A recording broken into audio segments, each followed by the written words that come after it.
मुझे एक ज़रूरी काम है, मुझे किसी भी वक्त कॉल आ सकती है। मुझे ये बताया गया था कि आप सबसे अच्छे साइकोलॉजिस्ट हैं, लेकिन ये मेरी गलतफहमी है।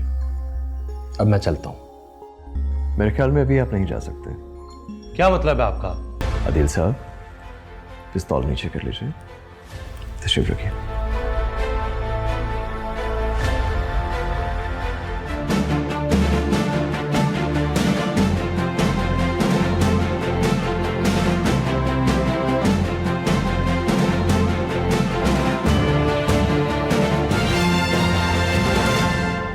क्या ये ब्लैकमेलिंग नहीं है कि मुझे दवाई हासिल करने के लिए बातचीत करना होगी? अपनी बुज़दिली अपनी हसासियत में छुपा रहे हो, लेकिन आप लोगों के लिए, मुझ जैसे लोगों को कुछ खतरनाक काम करने पड़ते हैं।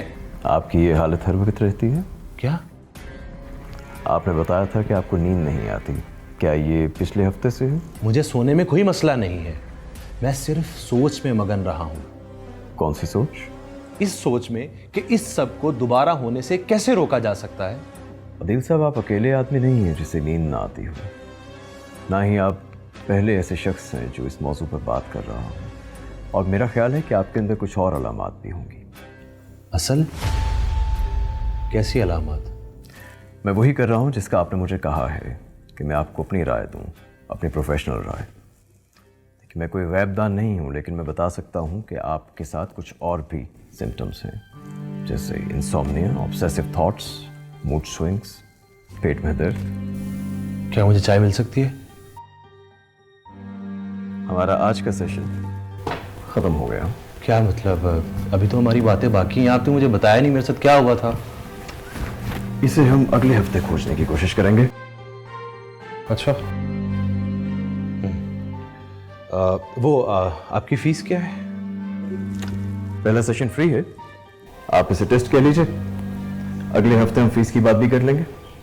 अच्छा। अगले हफ्ते मुलाकात होती है। इसके बारे में सोचूंगा। अल्लाह हाफिज आदिल साहब। अल्लाह हाफिज।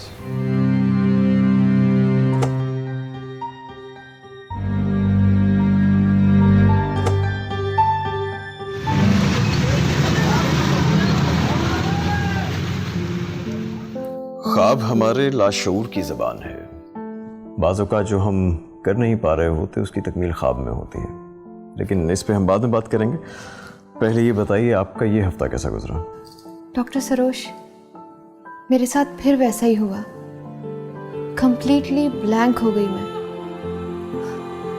फर्स्ट ऑफ ऑल, मैं हमेशा स्क्रिप्ट में अपना बड़ा रोल लेती हूँ और उसे लाइव करती हूँ, लेकिन इस बार फिर ऐसा ही हुआ। एक भी डायलॉग याद नहीं रहा।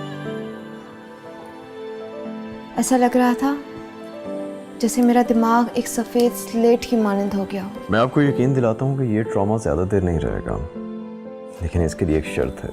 मुझे आपकी हर शर्त मंजूर है, लेकिन मैं बस इस ट्रॉमा से निकलना चाहती हूँ। देखिए, वो थेरेपी के इफ़ेक्टिव होने के लिए जो पहली शर्त सबसे ज़रूरी है वो ये है कि हम दोनों एक दूसरे के साथ ऑनेस्ट हों।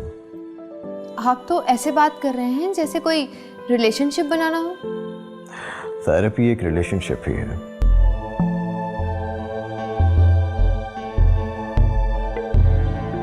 Okay, I am in. Thank you. ये देखिए, ये क्या है? ये एक प्रॉम्प्टर है उन एक्टर के लिए जो अपने डायलॉग्स भूल जाते हैं, और डायरेक्टर ये चाहता है कि मैं इसे पहन लिया करूं ताकि मैं अपने डायलॉग्स ना भूल जाऊं। और बताइए, आप बता रही थी कि आपका हफ्ता कैसा गुजरा? सब कुछ ठीक रहा। आपसे मिलने के बाद कुछ कैथार्सिस हुआ, लेकिन मैं नहीं पहन रही अब। आपने अपने डायरेक्टर को ये बताया है? जी, मैंने अपने डायरेक्टर को बताया है कि मैं शहर के सबसे बड़े साइकोलॉजिस्ट से मिल रही हूँ और मैं बहुत जल्द ठीक हो जाऊँगी। लिहाजा अब हम दोनों की रेपुटेशन भी डायलॉग्स का हिस्सा बनेगी। क्या आप चाहती हैं कि हम दोनों मिलकर इस मुश्किल मरहले से गुजरें? तो क्या आप नहीं चाहते? आप समझते हैं कि मैं अजीब हूँ? नहीं, मैं आपको इस नज़र से नहीं देखता। लेकिन आप ये सवाल क्यों पूछ रही हैं? क्या मेरी तरफ से कुछ स्पेशल रिस्पॉन्स चाहिए? जी। अगर मैं आपसे कहूं कि मेरे पास एक ऐसा गुर है जिससे आप आज ही ठीक होना शुरू हो जाएंगी तो? मैं ये गुर जरूर जानना चाहूंगी डॉक्टर सरोज। मिस अमल, आप इस बात पर तवज्जो देना छोड़ दें कि लोग आपके बारे में क्या सोचते हैं, कि लोग आपको किस नज़र से देखते हैं। इस तरह से आपकी अपनी खुद ही मुस्तहकम नहीं रहेगी और आप अपना तारुफ दूसरों से लेती रहेंगी। ज़िंदगी को अपने अंदर से बेदार होने देना के बाहर से। अपने बारे में भी ज़्यादा सोचना छोड़ दीजिए। आपकी विल पावर बहुत मजबूत है और यही वजह है कि अभी तक आप मुकम्मल डिप्रेशन में नहीं गई। लेकिन अगर इसी तरह चलता रहा तो आपका डिप्रेशन क्रॉनिक हो जाएगा। ये काफ़ी गहरी बातें थी, इनको हजम करने में मुझे थोड़ा वक्त लगेगा। क्या मैं यहाँ थोड़ी देर ठहर सकती हूँ? ज़रूर। Thank you.